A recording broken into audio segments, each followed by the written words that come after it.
Y amén. Amén. Hermanos, vamos a comenzar hoy un nuevo estudio. Y ya que estuvimos tratando con los 10 mandamientos y nos apoyamos en el Catecismo de Heidelberg, a propósito, les traje unas cuantas copias aquí.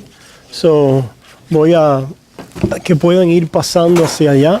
Hermanos, en este librito bien pequeñito, bien extractado, ustedes pueden encontrar aquí una herramienta de discipulado, ¿verdad?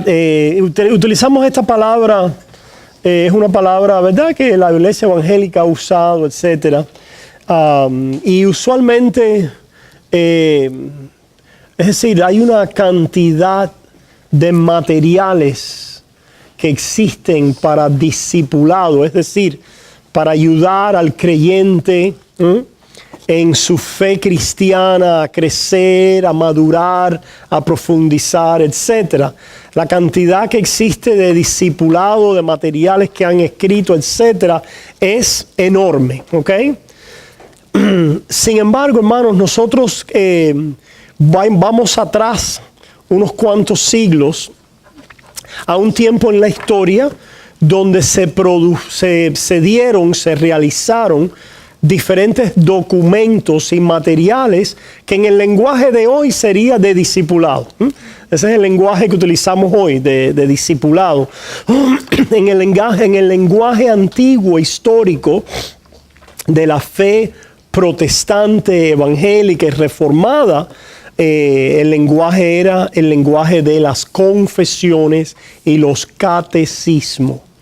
Confesiones es aquel compendio de doctrinas de la fe cristiana. Se dieron a la tarea los reformadores en aquel siglo XVI y XVII, allí cuando se dio aquel movimiento de reforma. ¿Qué sucedió durante la reforma? Para aquellos quizás que no estén familiarizados, podemos decir que el evangelio que se había oscurecido, ¿verdad? No había la luz del evangelio, no estaba brillando. Lo que existía era el andamiaje y el sistema de la Iglesia Católica Romana, donde no había Biblia, el pueblo no tenía la palabra de Dios. Cuando uno iba a una iglesia, lo que escuchaba era a un sacerdote hablar palabras en latín. Muchas veces los sacerdotes ni sabían latín, pero como ellos sabían que el pueblo tampoco lo sabía, ellos empezaban ahí a decir cualquier jerigonza. Y a veces cuando iban a supervisar y eso, se quedaban asombrados que el cura estaba ahí simplemente hablando una jerigonza, pero no era nada inteligible en términos del idioma latín que era el que se utilizaba para dar la misa en aquel tiempo. En otras palabras, la palabra de Dios, el evangelio de Cristo, el conocimiento de Dios, de su evangelio y de su palabra estaba ausente por varios siglos, ¿verdad? Con algunas excepciones en algunos lugares donde existieron precursores de la reforma. Pero en el siglo XVI, con la figura particularmente de Martín Lutero, hubo esta gran protesta que se ha conocido como la Reforma y donde ha salido el lenguaje de los protestantes. Nosotros somos protestantes. ¿Qué quiere decir esto? No somos católicos romanos, no somos romanistas, sino como cristianos bíblicos debiéramos conocer y apegarnos a la protesta en contra, ¿verdad?, de la Iglesia Católica Romana y aquel tiempo oscuro en lo que respecta al Evangelio. Como no había Biblia, no había conocimiento de Dios, no había evangelio, pues estos reformadores se dieron a la tarea de crear documentos, instrumentos de enseñanza, de entrenamiento discipular para los creyentes, para las masas. Y aquel tiempo fue un tiempo muy saludable, doctrinalmente hablando.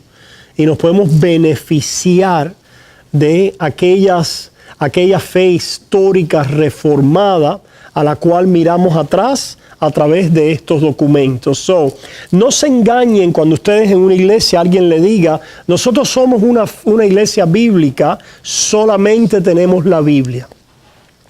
Porque al menos hay un pastor interpretando, leyendo la Biblia, ¿verdad? Lo cual quiere decir que está trayendo su confesión de la Biblia. La iglesia tiene una tarea y tiene que confesar la fe cristiana. Es decir, leer la Biblia junto, interpretarla por el Espíritu Santo y confesarla, enseñarla, ¿verdad? Propagarla. Para esto es que los maestros bíblicos, la iglesia, en la enseñanza del pueblo de Dios, se crean confesiones, instrumentos de enseñanza. En este caso tenemos la palabra catecismo, que es un instrumento de enseñanza a través de preguntas y respuestas. Se utilizaba mucho para niños. Cuando se le hacía la pregunta al niño y se le daba la respuesta para que el niño pudiera memorizar y aprender la pregunta y la respuesta. Lo cual también es útil para nosotros los adultos, especialmente en este tiempo que estamos hoy como niños desnudos, sin una enseñanza saludable, ¿verdad?, acerca de la fe cristiana, con tantos vientos de doctrinas que abundan hoy. Con eso en mente, aunque nosotros enseñamos todos los domingos la confesión de fe bautista, queremos traer este documento que representa otra, vamos a decir, otra parte de la fe cristiana, un poquitico más reciente en términos del tiempo de la Reforma. La confesión de fe bautista salió a mediados del siglo XVII, 1640 y pico, ¿verdad? A mediados de ese siglo, pero este documento salió a mediados del siglo anterior. Así que le precede a la confesión bautista como casi por 100 años. En la región de Alemania, donde querían instruir a esta región del Palatinado en la fe cristiana, conforme a las doctrinas que había comenzado a enseñar Lutero y que otros reformadores también habían enseñado, como Calvino, etcétera, y otros grandes reformadores del siglo XVI. Con eso en mente, hermanos, vamos a comenzar a mirar este documento, y es un documento que ustedes también, al estudiar, pueden compartir con otros también. Tienen un documento que pueden estudiar y compartir con otros de una manera muy sencilla, a modos de pregunta y respuesta, de cómo instruir a alguien y de cómo ayudar a alguien en su crecimiento de la fe cristiana.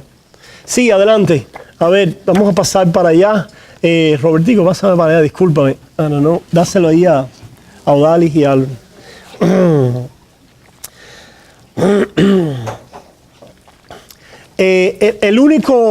la única aclaración que hacemos con este documento, ¿verdad?, es en cuanto al bautismo.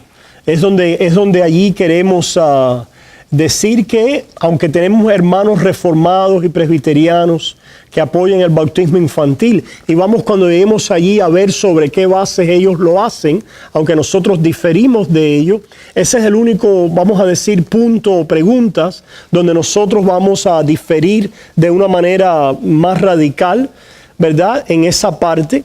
Pero fuera de eso nos podemos beneficiar de una manera bien rica en el resto de este documento. Hermanos, ¿alguna pregunta al respecto antes de empezar? Como ya hemos visto los 10 mandamientos, si ustedes se fijan, nos apoyamos en él para los 10 mandamientos mucho. No vamos a tocar ese tema otra vez. Y como hoy vamos a tener la Santa Cena, vamos a comenzar con el estudio de los sacramentos. Y está en la página, bueno, no tiene página, está en el medio, en el centro. Es la pregunta número 65.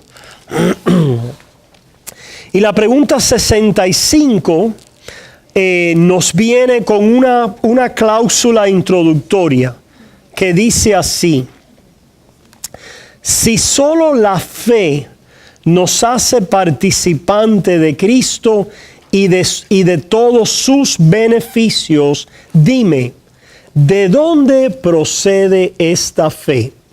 Comienza la siguiente introducción que vale la pena preguntar. ¿Es correcta? Es decir, vamos a propósito. Los catecismos y las confesiones no es la palabra inspirada. Eso lo hemos dicho muchas veces. Así como cuando uno predica o enseña, lo que sale de mi boca o de la boca de alguno de ustedes cuando predico o enseña, no es la palabra inerrante e inspirada como la tenemos aquí en la Escritura. El catecismo, las confesiones, es la iglesia confesando. ¿Qué quiere decir? Es articulando lo que hemos recibido de la palabra. Por lo tanto, cualquier documento, cualquier catecismo, cualquier confesión, la tenemos que escudriñar a la luz ¿de qué? De las Escrituras. Ellas son un apoyo para el entendimiento de las Escrituras.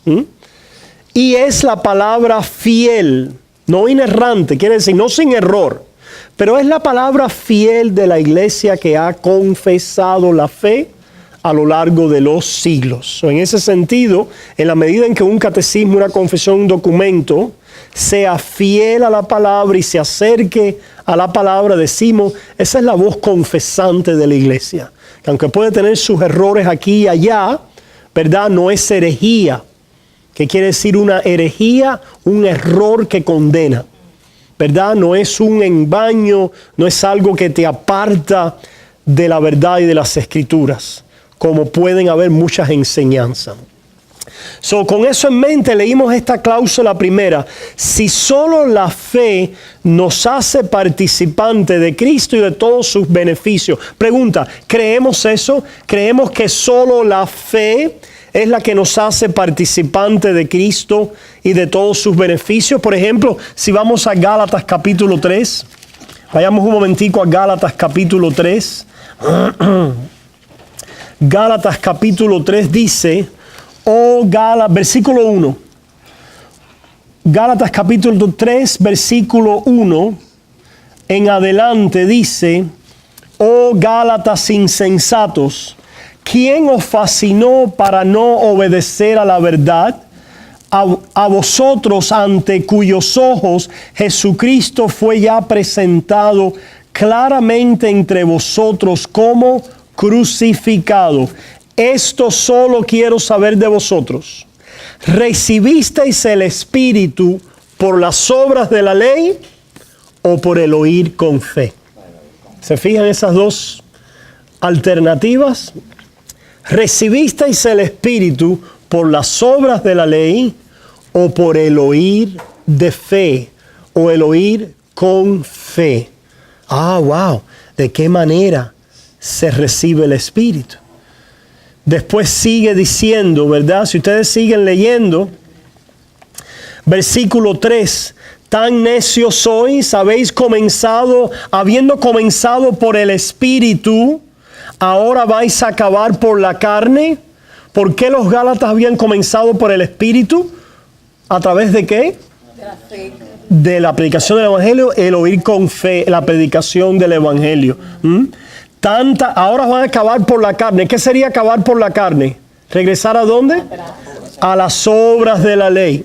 A pensar que a través de las obras de la ley es que ellos pueden recibir algo de Dios. Dice, ahora vais a acabar por la carne, tantas cosas habéis padecido en vano, si es que realmente fue en vano. Versículo 5, aquel pues que os suministra el Espíritu y hace maravillas entre vosotros, ¿lo hace por las obras de la ley o por el oír con fe? ¿Se fijan? La respuesta es por el oír con fe. Piensen, todo lo que Dios hace en la vida de un creyente, darte el Espíritu, y lo otro es, hace maravillas. ¿Qué quiere decir maravillas entre nosotros? Toda la obra que el Espíritu hace en nuestras vidas, toda la obra transformadora de Dios en nuestras vidas, la obra de Dios en su pueblo, ¿verdad? Es lo que el Espíritu continúa haciendo. Se fijan que aquí hay dos cosas que se nos dicen. No solamente comenzamos en la vida de fe por el oír con fe, sino también que continuamos en la vida cristiana por el oír de fe. Lo que Dios hace al principio, lo que Dios hace después del principio, lo que Dios hace por el camino y lo que Dios hace hasta el final, lo va a hacer a través del oír de fe. Tremendo, ¿verdad? Tremendo. ¿Lo ven ahí con el versículo? Aquel pues que os suministra el Espíritu y hace maravillas entre vosotros, ¿lo hace por las obras de la ley o por el oír con fe? Por el oír con fe, ¿verdad? También tenemos ahí en Romanos, si vamos a Romanos capítulo 1, versículo 17. Romanos 1:17 dice, porque en el Evangelio la justicia de Dios se revela por fe y para las obras. No, por fe y para fe. Como está escrito, mas el justo por la fe vivirá.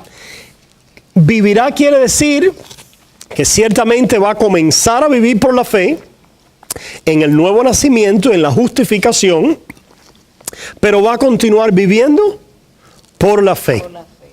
¿Ok? Va a continuar viviendo por la fe. ¿Habrán obras en la vida del creyente? Sí. Pero cualquier obras, cualquier cosa que hay en nuestras vidas es por el oír de fe. ¿Y qué es lo que oye el oído de fe? ¿La palabra de quién? De Cristo. De Cristo. La palabra de Cristo, Cristo y este crucificado a nuestro favor. La palabra de gracia y nuestra unión con Él. Habiendo establecido eso, lo cual el catecismo ya lo dejó establecido, de alguna manera con lo que le ha precedido, nosotros estamos comenzando hoy en los sacramentos. Entonces la pregunta es, ¿de dónde procede esta fe? ¿De dónde procede esta fe? Respuesta: del Espíritu Santo. ¿Cuál es el agente que está obrando? El Espíritu Santo. El Espíritu Santo obra en nuestras vidas. Él es el agente. ¿Ok? Ahora podemos preguntar. Hay un agente que es Dios obrando. Ahora, ¿usa Dios medios para hacer su obra en nuestras vidas? Sí. Usa medios. El agente es Dios, pero Dios utiliza ciertos medios para hacer su obra en nuestras vidas. Y mira lo que dice aquí, ¿cuáles son esos medios? Del Espíritu Santo que la hace obrar la fe en nuestros corazones por la predicación del Santo Evangelio. La fe viene por el oír y el oír la palabra de Dios o la palabra de Cristo, ¿verdad? El medio es la palabra. Uno de los medios es la palabra que Dios usa, y el Espíritu Santo siempre obra conjuntamente con la palabra de Dios. Dice que la hace obrar por la predicación del Santo Evangelio, encendiendo nuestros corazones y confirmándola por el uso de los sacramentos. Aquí tenemos palabra y sacramentos. Palabra y sacramentos. Lo cual nosotros decimos son los medios de gracia. Medios de gracia. Son las formas, son las formas, los medios, los canales, las avenidas que Dios usa para comunicarnos la gracia de Dios y el favor de Dios en Cristo Jesús, y de esta manera encender, crecer, establecer, sellar y afirmar la fe en nuestros corazones, y por ende nuestra madurez y nuestro crecimiento cristiano. ¿Entendemos eso? En este caso estamos hablando de la palabra y de los sacramentos. La pregunta entonces es, ¿y qué son los sacramentos? ¿Y qué son los sacramentos? ¿Qué es la pregunta que sigue ahí? ¿Qué son los sacramentos? Respuesta. Son señales sagradas y visibles y sellos instituidos por Dios. Número uno, ¿qué son? Señales. Señales. Y para utilizar una ilustración, quizás algo de la vida cotidiana, cuando nosotros manejamos por la carretera, ¿verdad? Estamos en la carretera y queremos llegar a un lado, estamos mirando ¿a qué? A las señales para ver, ¿verdad? Hasta que llegamos a Orlando. Vamos a Orlando, mira, dice ya que Orlando a 5 millas. Una señal te comunica, te hace visible algo, ¿verdad? Los sacramentos son señales de cosas sagradas, señales visibles de cosas espirituales, sellos. ¿Por qué es que son sellos? También, fíjate las palabras que utiliza el catecismo, señales y sellos. Porque un sello es utilizado para confirmar, sellar, establecer algo. ¿Okay? Por ejemplo, si nosotros vamos al libro de Hebreos, nosotros leímos allí lo siguiente, cuando vimos en Hebreo la siguiente declaración. En Hebreos capítulo 6, nosotros leímos lo siguiente.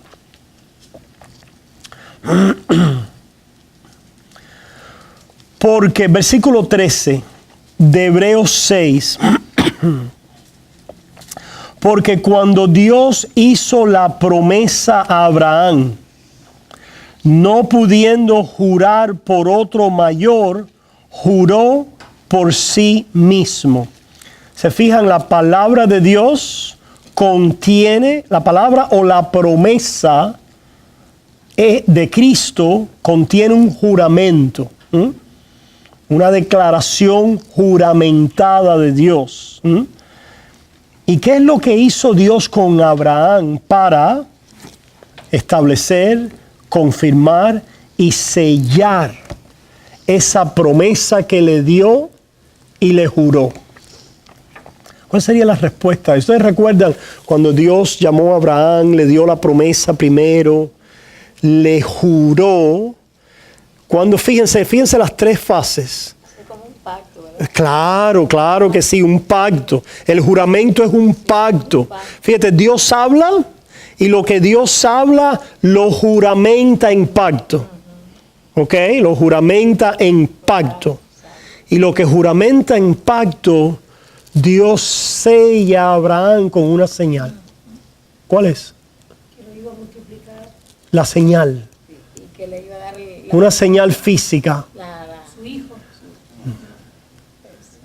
Yo sé, porque no estamos acostumbrados a pensar así. Por eso es que...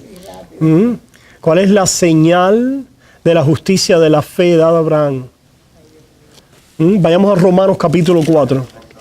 Romanos capítulo 4. Vamos a Romanos capítulo 4. La palabra lo responde. Romanos capítulo 4. En Romanos capítulo 4. Versículo 11. Romanos capítulo 4, versículo 11. Y recibió la circuncisión como señal, como sello de la justicia de la fe que tuvo estando aún incircunciso. ¿Qué dice que que fue la circuncisión para Abraham? Un sello, una señal. Eso quiere decir un sacramento. Es lo que significa la palabra sacramento. Significa una señal, un sello, ¿verdad? De una realidad espiritual.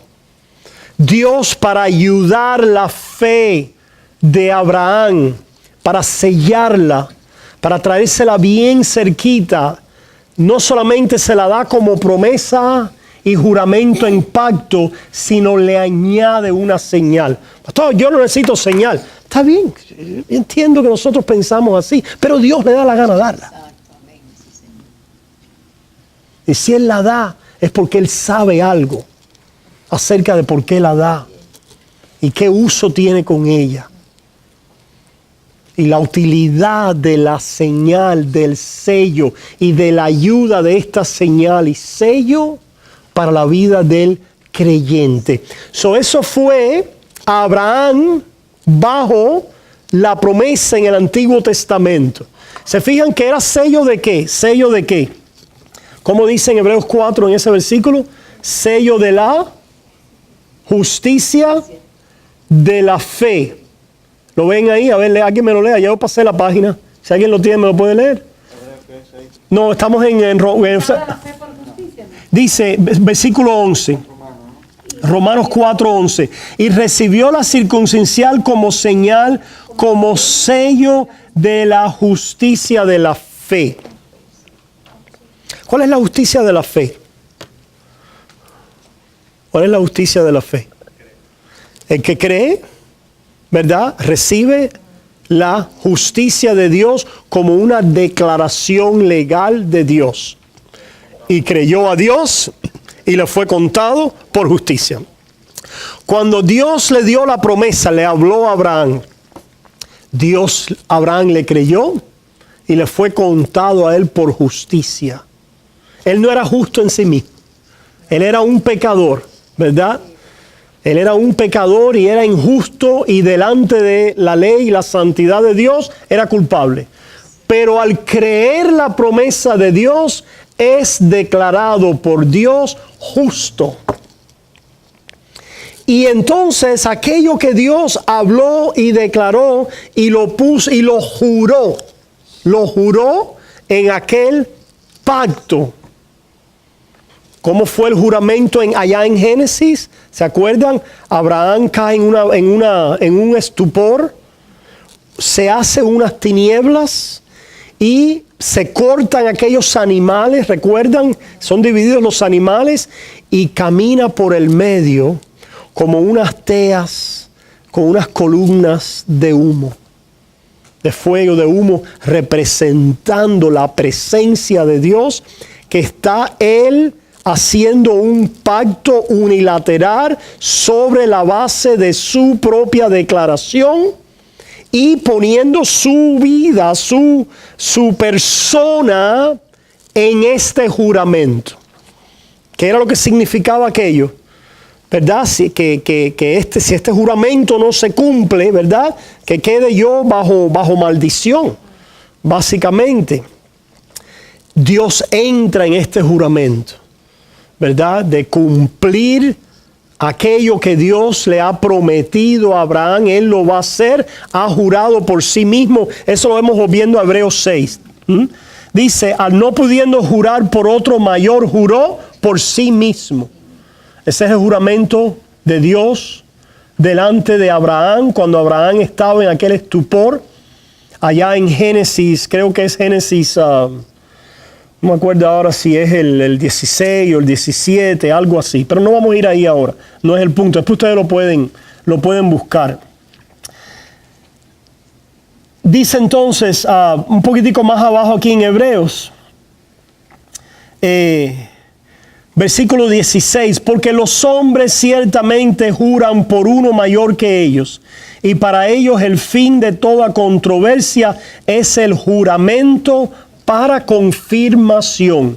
Versículo 17, por lo cual queriendo Dios mostrar más abundantemente a los herederos de la promesa la inmutabilidad de su consejo, interpuso juramento. Para que por dos cosas inmutables, en las cuales es imposible que Dios mienta, tengamos un fortísimo consuelo. ¿Cuáles son las dos cosas inmutables? La palabra de Dios y su juramento. Y con la palabra de Dios y al juramento va a venir señales o sellos.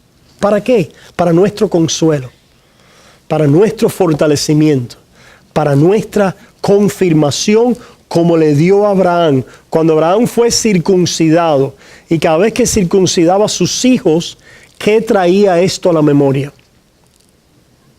Dios ha jurado Dios ha hecho pacto. Dios nos ha declarado justos a través de la fe. Nosotros somos los justos delante de Dios a través de la promesa y el juramento de Dios. ¿Me fijan? Y esa es la justicia de la fe. So, aquella señal física sellaba, ¿verdad? Confirmaba, establecía una realidad espiritual que tenía que ver con la promesa que Dios había dado. Que es como una seguridad. Correcto, es para seguridad, es para confirmación, es para nuestra raíz y ancla. ¿Por qué? Porque somos débiles. Porque perdemos de vista, porque somos duros de oír, porque somos tardos para entender.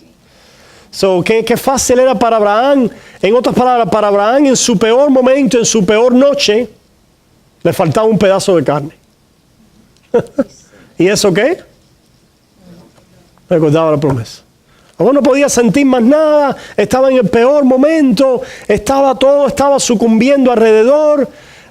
Isaac no venía, vieja, ¿cómo se llama? Sara ya, ¿qué va a pasar aquí? Yo, muerto también. Pero veo esta señal en mí, esta señal física, este sello. Y la promesa es que, comunicada una vez más, recordada, ¿verdad? La justicia que Dios ha prometido a través de el Mesías, la simiente que va a venir por la simiente de Abraham. Hermanos, con eso en mente volvemos al catecismo. ¿Qué son los sacramentos? Son señales sagradas y visibles y sellos instituidos por Dios. ¿Para qué? Para hacernos declarada mejor y sellada por ellos la promesa del Evangelio. A saber, que la remisión de los pecados y la vida eterna por aquel único sacrificio de Cristo cumplido en la cruz se nos da de gracia, no solamente a todos los creyentes en general, sino también a cada uno en particular. ¿Qué comunica entonces los sacramentos? En este caso vamos a venir hoy a la cena, a la mesa del Señor. La remisión de los pecados y la vida eterna a través del sacrificio de Cristo. Y esto de gracia a través de la fe. Es lo que leemos cuando vamos a 1 Corintios 11. Es lo que escuchamos a Pablo decir. Cuando dice, por ejemplo, en el versículo 25, vamos a comenzar desde el 23, lo vamos a leer de todas formas, porque vamos a participar del pan y del vino. En el 23, Pablo dice, porque yo recibí del Señor lo que también os he enseñado. ¿Qué recibió Pablo del Señor? Pablo, enséñale a la iglesia esta señal, este sacramento. Que ellos participen en esta señal, en este sacramento, en esta señal, sello visible. ¿Qué cosa es? Que el Señor Jesús, la noche que fue entregado, tomó pan. Oh, ahí está la señal visible. Ahí está aquello que funciona como un sello visible. Y habiendo dado gracias, lo partió y dijo, tomad, comed, esto es mi cuerpo que por vosotros es partido. Hacer esto en memoria de mí. Ahí está el sacramento, la señal, el pan que Dios nos dejó como una señal a través de que Cristo le dijo a la iglesia, a los discípulos, hacer esto en memoria de mí. Esta es una señal para ustedes como pueblo de Dios. ¿Ok? Allí yo estoy, voy a comunicarles a ustedes y a recordarles y a fortalecerlos y a consolarlos y a asegurarlos del perdón de los pecados a través de mi muerte. ¿Se fijan? Y habiendo dado gracias a los partidos, tomad con esto mi cuerpo, vosotros es partido, hacer esto en memoria de mí, por vosotros es partido. En otras palabras, cuando partimos el pan, esto es una señal visible de que el cuerpo de Cristo fue molido por nuestros pecados. Qué cosa más grande, ¿verdad? Si era algo, el cuerpo de Cristo molido por nuestros pecados. Hacer esto en memoria de mí. El Señor nos los dejó y Pablo lo enfatiza. Pastor, yo no quiero eso, a mí eso eso no es importante, eso. ¿Y qué es importante para ti? No, que Dios sobre milagros, que Dios haga esto y aquello. Pero lo que Dios nos ha dejado y nos ha encomendado, porque si Dios dice que Él lo hagamos en su nombre, en memoria de Él, es que hay una razón de ser. Esto está haciendo y obrando algo en nuestras vidas y en el cuerpo de Cristo. ¿Se fijan? Y lo importante es que el sacramento se trata de lo que tú haces. Se trata de lo que tú haces. De lo que Él ha hecho. ¿Se fijan? La circuncisión se trataba de lo que Abraham había hecho. De lo que Dios iba a hacer. ¿Se fijan? Por lo tanto, nos es como siempre y por eso es que la iglesia hoy que no entiende la gracia de Dios, que no comprende la forma en que Dios trabaja, ha relegado a un lado la señal, el sello, el sacramento de la mesa. Porque está muy ocupada con sus propias obras. ¿Se fijan? Pero la simpleza de este sello y de esta señal, el Señor nos la ha dado para una vez más traernos a base. ¿Verdad? Es como cuando tengo que volver a la base, tengo que volver ahí al fundamento, a la esencia de lo que se trata algo, porque nosotros ¿qué? Nos regamos, nos perdemos, somos muy fáciles en corrernos de la forma, la esencia y los fundamentos básicos de nuestra fe. Y lo que es fundamento para toda la vida. Por lo tanto, Dios nos recuerda en nuestra vida cristiana que no solo el comienzo, sino toda nuestra vida se trata de volver a lo que Dios hace por nosotros. Y sobre la base de lo que Él hace por nosotros, Él nos alimenta. Una cosa que me gusta, pastor, es que la misma palabra, como nos dice el Señor, y no dejéis de congregar. Claro que sí, por supuesto. Porque como usted dice, la base. Son los medios de gracia, hermanos. En otras palabras, Dios está presente en ellos. La iglesia evangélica de hoy, fíjense, nosotros hablamos de medios de gracia, que es el lenguaje histórico reformado protestante. La iglesia contemporánea habla de las disciplinas espirituales. Fíjense qué interesante. Estamos opuestos nosotros a la idea de que la disciplina es buena, de que tenemos que tener una disciplina, es bueno tener un método, es bueno tener una rutina, es bueno. No estamos opuestos a esa idea, ¿verdad? Pero cuando nosotros tomamos este vocablo y se lo aplicamos a los sacramentos o a los medios de gracia, estamos cambiando la semántica o el significado de lo que Dios quiere comunicar y enseñar. Porque al final del día la disciplina espiritual es lo que yo hago. Yo subo la escalerita del crecimiento espiritual de la fe cristiana a través de mis disciplinas. ¿Se fijan? Eso es el pensamiento equivocado, evangélico de la iglesia contemporánea de hoy, que la vemos muy ocupada en muchas cosas y haciendo muchas cosas, porque de esta manera es como yo logro escalar, ¿verdad?, la escalera del crecimiento cristiano. Pero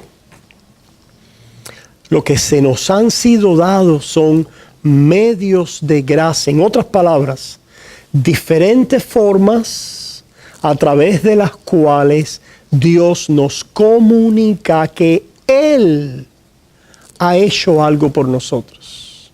Y que tenemos que volver a eso que Él ha hecho. Porque lo que Él ha hecho es la fuerza, la motivación y el poder para lo que Él continúa haciendo. Por lo tanto, todo lo que nosotros hacemos es resultado, como vimos al principio, del oír de fe. Las disciplinas cristianas no es el oír de fe, sino es las obras de mi disciplina. Pero para el oír de fe hay avenidas y medios que te ayudan ¿a qué? A oír, a mirar, a poder magnificar la obra de Dios a tu favor. Y por eso es que le llamamos medios de gracia, de los cuales la mesa del Señor es uno de ellos. Por eso es que sigue diciendo aquí, versículo 25 de 1 Corintios 11, asimismo tomó también la copa, después de haber cenado, diciendo, esta copa es el nuevo pacto. Por dos cosas inmutables en las cuales Dios no puede mentir, para que sea un ancla de nuestro consuelo. El Señor Jesús a sus discípulos tomó la copa y le dijo, esta copa es una señal y un sello físico del nuevo pacto. El pacto con Abraham era el pacto de la gracia en promesa. Es el pacto que Dios sella en Cristo Jesús con su propia sangre. Por lo tanto, esta copa que bebemos, este vino que bebemos, ¿verdad? Es un sello y señal del pacto de gracia de Dios en Cristo Jesús, a través del cual por la obra, la vida, la muerte de Cristo, nuestros pecados son perdonados y tenemos vida eterna unidos a Jesús para con Dios. Por lo tanto, tanto el pan como el vino nos comunican, nos aseguran, nos sellan la obra de Dios a nuestro favor, que es el fundamento del oír de fe, que hace algo maravilloso. Crea fe, alimenta fe, crece la fe, fortalece la fe.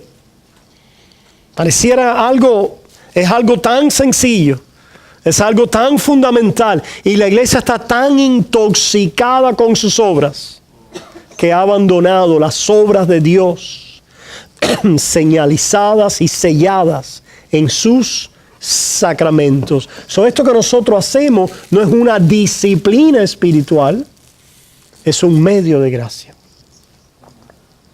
donde comemos un plato donde Cristo nos es comunicado en su favor, en su nuevo pacto, como diciendo, ya tú no es todo lo que nosotros hablamos y predicamos, todo es resumido aquí. Ya no estás bajo la condenación de la ley, ¿verdad? Ya no vives por las obras de la ley. Las obras de la ley nunca te podían ganar favor y estatus y justicia delante de Dios, sino las obras de la ley traían el conocimiento del pecado, la muerte y la condenación, y Cristo entró bajo la ley a tu favor y resucitó porque era santo delante de Dios conforme a las obras de la ley. Y ahora su muerte bajo la ley y la condenación del pecado es tu muerte. Y su justicia y su vida perfecta y santa delante de Dios, con la cual resucitó, es tu resurrección. Y esta copa es la copa del nuevo pacto en mi sangre. Hacer esto todas las veces que la bebiereis en memoria de mí. Así pues, todas las veces que comieres este pan y bebieres esta copa, la muerte del Señor proclamáis, anunciáis. La muerte del Señor. ¿Se fijan? No mi sacrificio, no mis obras, no mi muerte, no las cosas que yo hago, no mi estado de espiritualidad y de santidad y mis obras de justicia. No, no, no. La muerte del Señor anunciáis. Esto es para creyentes. Hermanos, si no hubiera que volver al fundamento del Evangelio como creyentes, no existiera esta señal y este sacramento.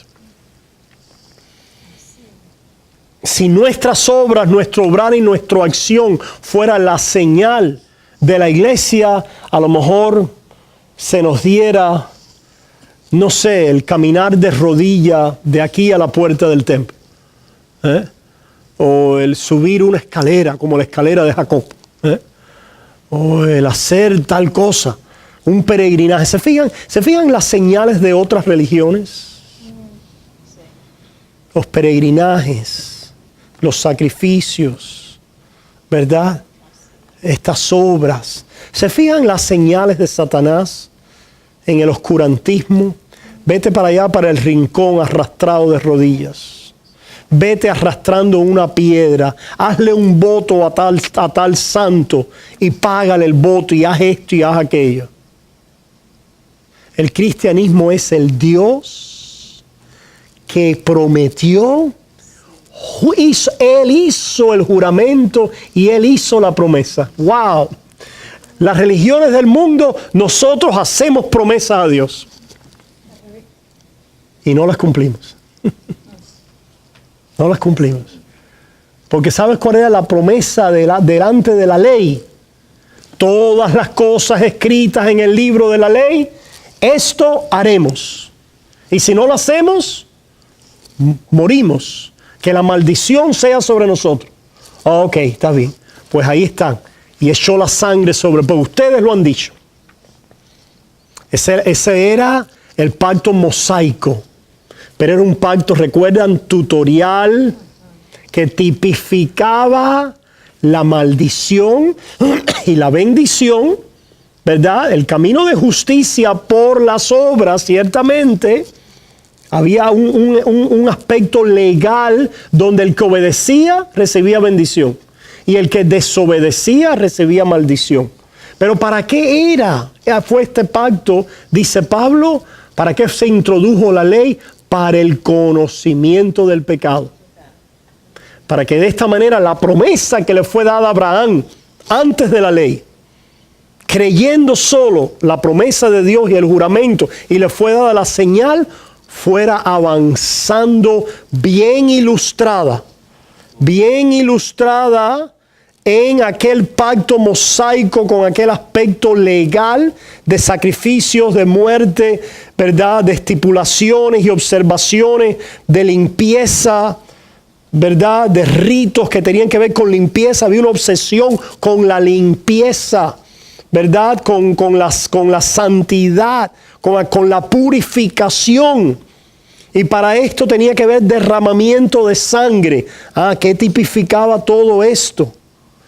La promesa de Dios en Cristo, que el Mesías, el Hijo de Dios, iba a cumplir a nuestro favor una vez y para siempre. Y en esa ofrenda, dice Hebreo, hemos sido santificados una vez y para siempre, a través de la ofrenda del cuerpo de Cristo. Pues este pan y este vino son las señales del nuevo pacto, el sacramento del nuevo pacto. En el Antiguo Testamento fue dada la circuncisión como señal. No es que ahora no tengamos señal, simplemente han cambiado. Las señales del nuevo pacto o los sacramentos que comunican, aclaran, sellan y fortalecen esta fe junto con la palabra de Dios es el agua del bautismo y el pan y el vino de la mesa del Señor. Y eso es lo que está tratando de comunicar la confesión, el catecismo, a través de lo que son los sacramentos. Sigue diciendo, pregunta 67. Entonces la palabra y los sacramentos tienen como fin llevar nuestra fe al sacrificio de Cristo cumplido en la cruz como el único fundamento de nuestra salvación? Respuesta, así es. Así es, porque el Espíritu Santo nos enseña por el Evangelio y confirma por los sacramentos que toda nuestra salud, esta es una palabra antigua, es nueva, salud en el sentido hoy es la salud física. Pero la palabra salud, antiguamente hablando, en los signos antiguos, se refería ¿a qué? A la salvación. Por eso algunos de los signos antiguos utilizaban la palabra salud. Alcancé salud, alcancé salvación. Dice que toda nuestra salud, nuestra salvación está puesta en el único sacrificio de Cristo ofrecido por nosotros en la cruz. Y pregunta 68, ¿cuántos sacramentos ha instituido Cristo en el Nuevo Testamento? ¿Cuántos? 2. El bautismo y la Santa Cena. El bautismo y la Santa Cena. El bautismo y la cena, junto con la predicación de la palabra del Evangelio de Cristo. La comunión de los santos. Porque para poder reunir, para poder bautizarnos y venir a la mesa, se necesita la palabra también. Es decir, esto no obra separado de la palabra. El vino y el pan, estas señales y sellos van acompañadas de la predicación de la palabra. Y para comer pan y tomar vino, lo voy a hacer en mi casa a través de Skype.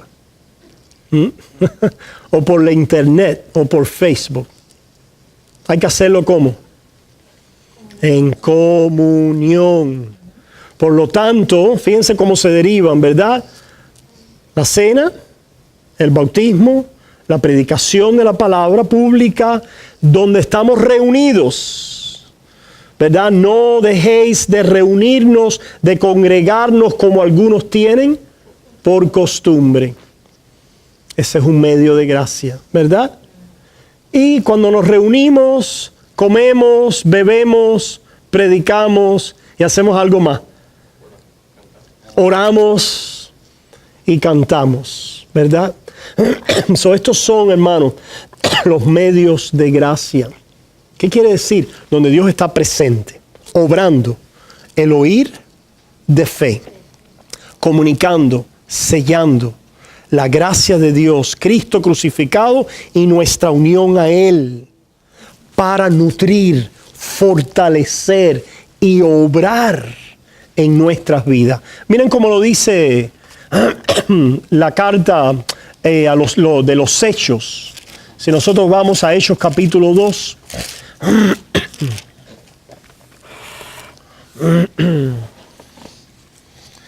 Porque es una pregunta importante, hermano. ¿Qué es lo que debe hacer la iglesia? ¿Qué tenemos que hacer? La iglesia busca el poder de Dios. ¿Dónde buscamos el poder de Dios? ¿Dónde está el poder y la obra de Dios en el pueblo de Dios? ¿Cómo obra Dios a través de su pueblo? Por el oír de fe. El agente es el Espíritu Santo. El instrumento es la fe. Y los medios son los medios de gracia.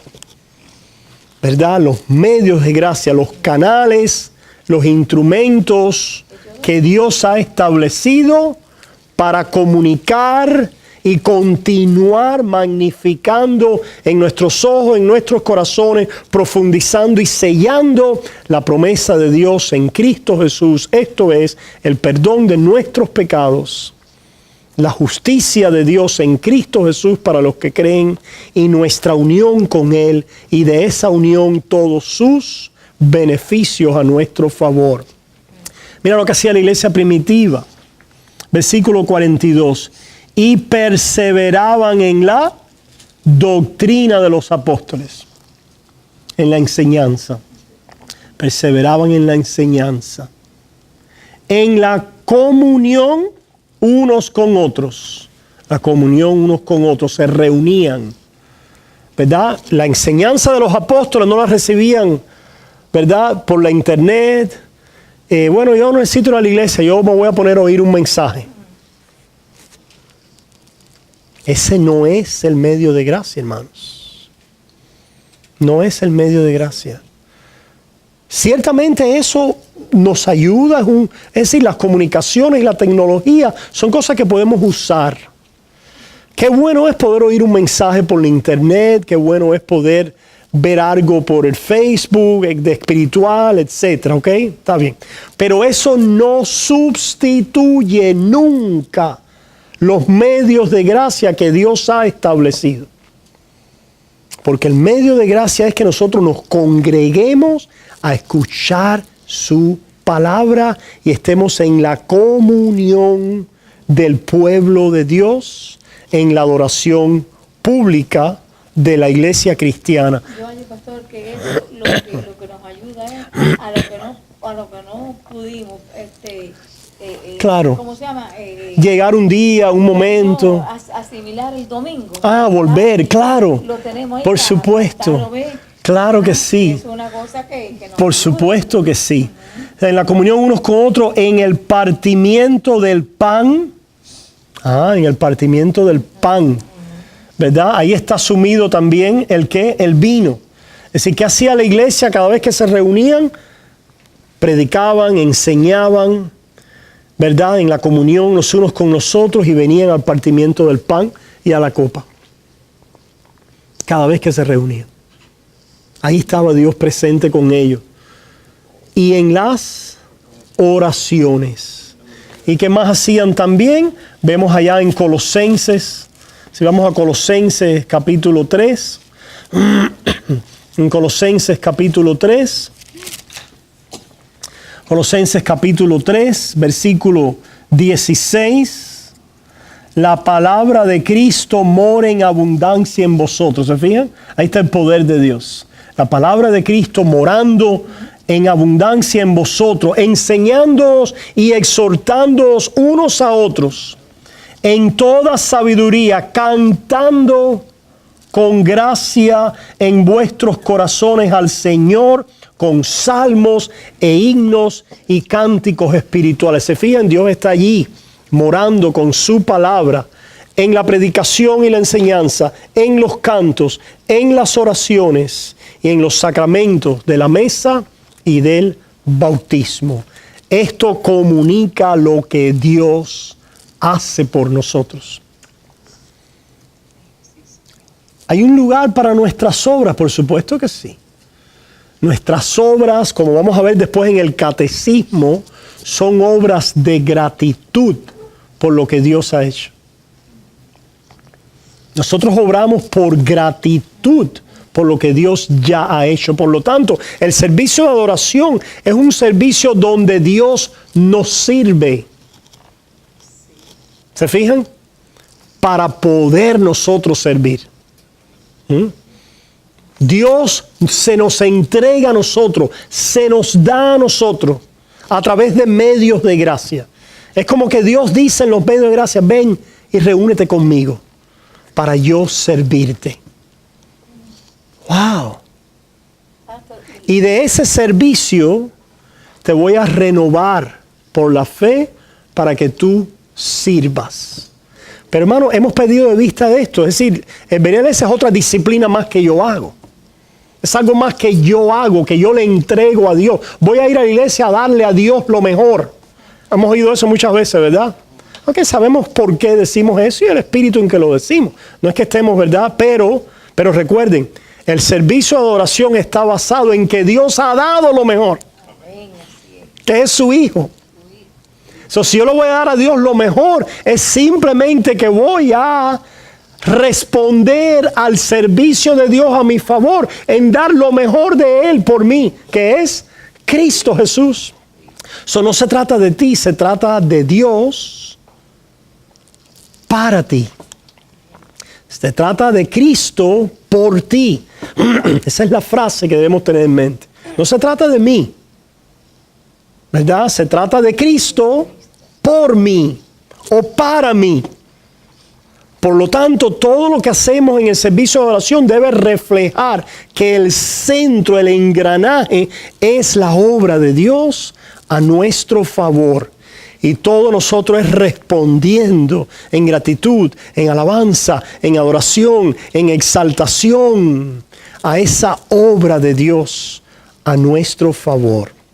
Por lo tanto, Pablo dice, para terminar y venir a la mesa, en Gálatas capítulo 2, cómo él vive. Gálatas capítulo 2, él dice cómo él vive.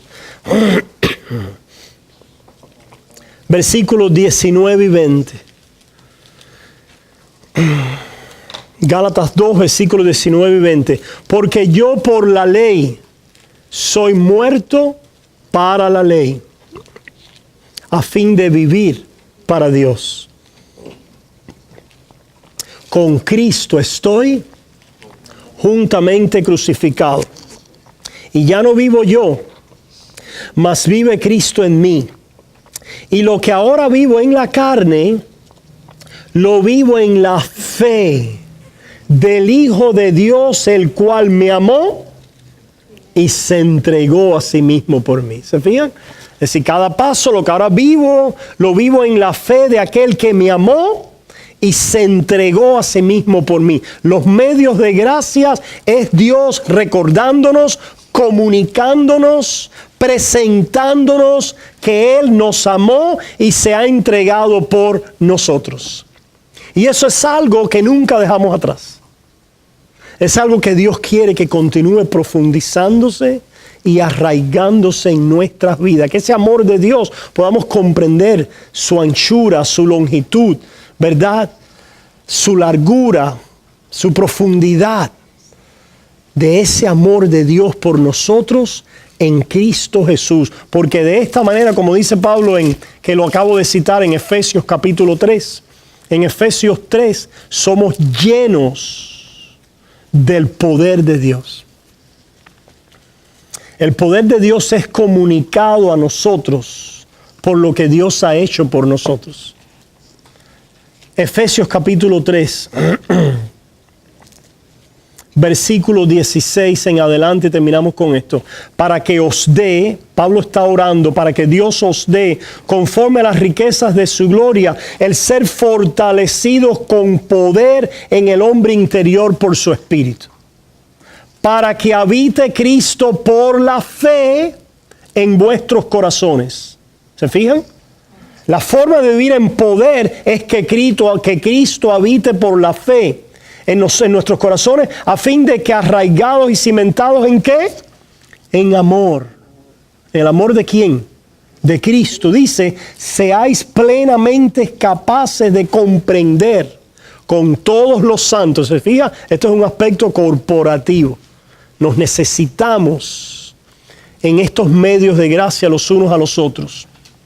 Seáis plenamente capaces de comprender con todos los santos cuál sea la anchura, la longitud, la profundidad y la altura, y de conocer el amor de Cristo, que excede a todo conocimiento, para que seáis llenos de toda la plenitud de Dios. Los medios de gracia. Y a través de ellos somos llenos de la plenitud de Dios. Se nos comunica el perdón de pecados una vez más. Nuestra unión con Cristo a su muerte y a su resurrección. Que Dios nos ha amado con un amor eterno e inquebrantable. Y que unidos así a Él tenemos vida y vida eterna y vida abundante. Y de estos medios de gracia, los sacramentos son un ejemplo y uno de ellos. Y vamos ahora a ir, hermanos, pasando el vino y el pan para venir ahora a la mesa.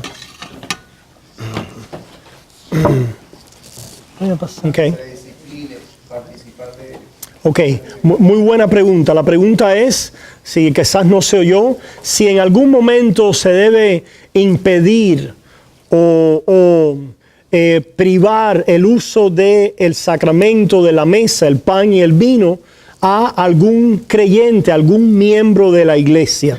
Y la respuesta para eso es sí.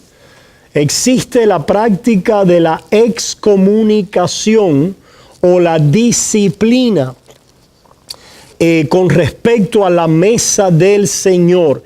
¿Quiénes son los que deben venir a la mesa del Señor?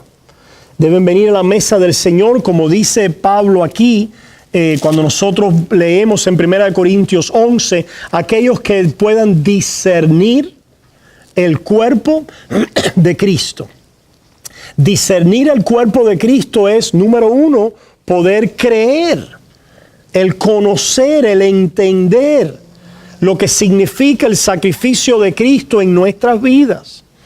Y ese discernimiento del sacrificio de Cristo en nuestras vidas se manifiesta en una manera muy tangible, y es, número uno, el venir en confianza por la fe y agradecimiento por lo que Dios ha hecho. Y número dos, el venir en arrepentimiento y fe, pidiéndole a Dios que nos renueve en Él.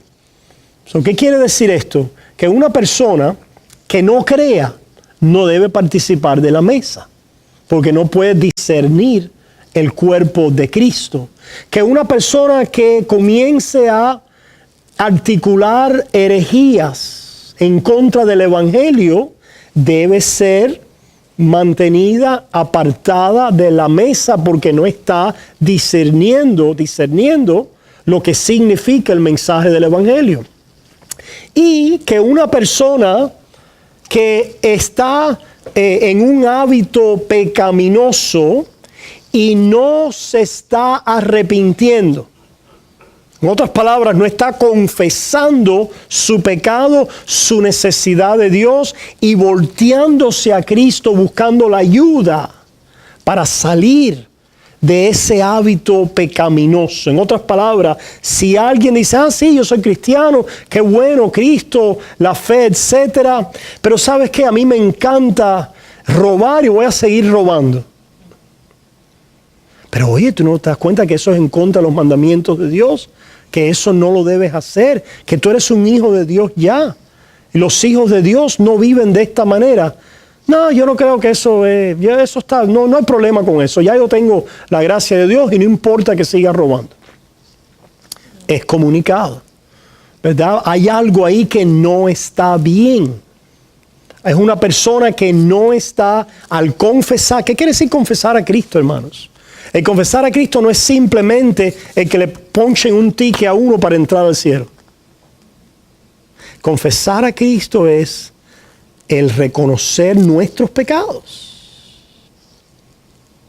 El confesar nuestros pecados delante de la ley.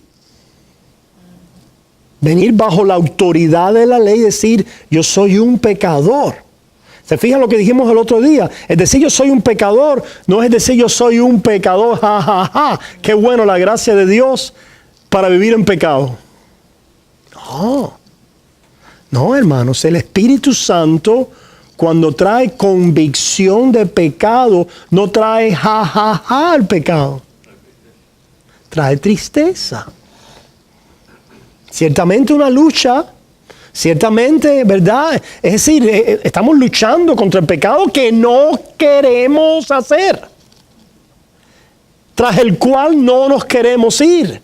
El pecado que muchas veces gana ventaja sobre nosotros y que todos los días pecamos en pensamiento, en palabra, en omisión o comisión, ciertamente, en deseos e inclinaciones, pero por la fe, porque nos vemos en Cristo Jesús, estamos confesando en arrepentimiento el pecado, dándole gracias a Dios por su perdón. El perdón es preciado para el que ve la carga del pecado y lo horrendo y lo negro de nuestra pecaminosidad. Eso es discernir a Cristo.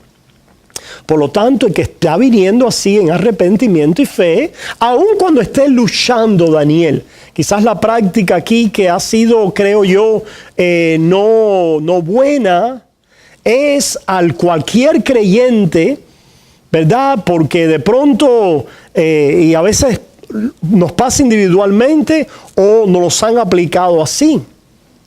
Estoy en un momento difícil en mi vida, estoy luchando con un pecado. Pues no vengas a la mesa. No, espérate. ¿De qué manera está luchando este hijo? Está viviendo en arrepentimiento y fe, está confesándolo, ha hablado con el pastor. Pastor, ayúdame, ora por esto, estoy en esta lucha, tengo esta debilidad o he caído en esto, necesito ayuda. ¿Verdad? Esto es algo malo en mi vida. Oh Señor, ¿le vamos a decir que esa parte de la mesa? No, porque tú no vienes a la mesa como si fuera algo que tú te has limpiado para ganar el privilegio de sentarte. A través de la mesa de la gracia, ¿eres qué? Eres limpiado. No venimos a la mesa como escalando una posición, ¿verdad?, de altura espiritual, donde nos graduamos a ella. Muchas personas ven los sacramentos, tanto el bautismo como la mesa, como una graduación. En otras palabras, ascendemos a ella con una espiritualidad probada y avanzada. No. Al contrario, como somos dignos, ¿se fijan?, de venir a la mesa. No. El que cree que por sus obras es digno de venir a la mesa, le pasa como al fariseo, que pensaba, porque yo esto, porque yo hago aquello, porque yo, a ese se pensaba digno de llegar a la mesa. Pero aquel creyente humilde que está luchando y luchando con el pecado real, verdadero y con asuntos en su vida, pero que estamos confesando, que estamos pidiéndole a Dios ayuda. Venimos a la mesa una vez más proclamando y confesando que somos hijos de Dios y que queremos el poder y la fuerza de Dios para continuar luchando y oponiéndonos a ese pecado y dando frutos en contra de él. Y la mesa es un lugar donde Dios nos fortalece para hacerlo. ¿Quién es excomunicado, apartado de ella? Y debe ser aquel que no tiene esa actitud. No viene con ese espíritu. No viene en necesidad y en dependencia, sino en ignorancia o en orgullo y presunción. Venimos, hermanos, entonces aquí al pan y al vino, y dice allí en Mateo 26, y mientras comían, tomó Jesús el pan y bendijo, y lo partió y dio a sus discípulos y dijo: tomad, comed, esto es mi cuerpo. Comamos, hermanos. Gracias, Señor.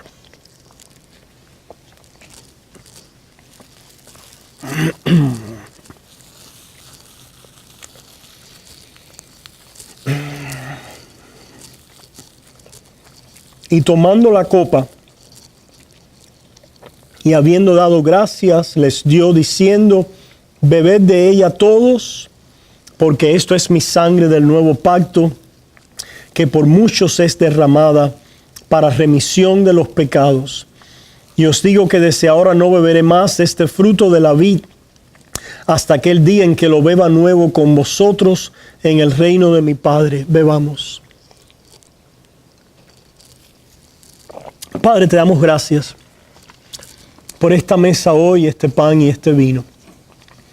Oh Señor, que nos representan y sellan y comunican la muerte de tu Hijo, porque nosotros merecíamos morir, y la vida santa que resucitó en el nuevo pacto de gracia para nosotros vivir, representados y recibidos en la vida del sustituto a nuestro favor. Señor, en virtud y a la luz de esa gracia, te agradecemos, te adoramos, te damos gracias y confesamos nuestros pecados, queriendo ser conformados a la imagen de tu Hijo. Padre, renuévanos a la imagen de Cristo Jesús, nuestro Salvador, que es nuestra cabeza, del cual somos carne de carne y hueso de huesos, con quien estamos unidos ahora y para siempre nuestra vida. Porque te lo pedimos así humildemente, en Cristo Jesús, confesando nuestras faltas y pecados. Amén y amén. Gracias, hermanos.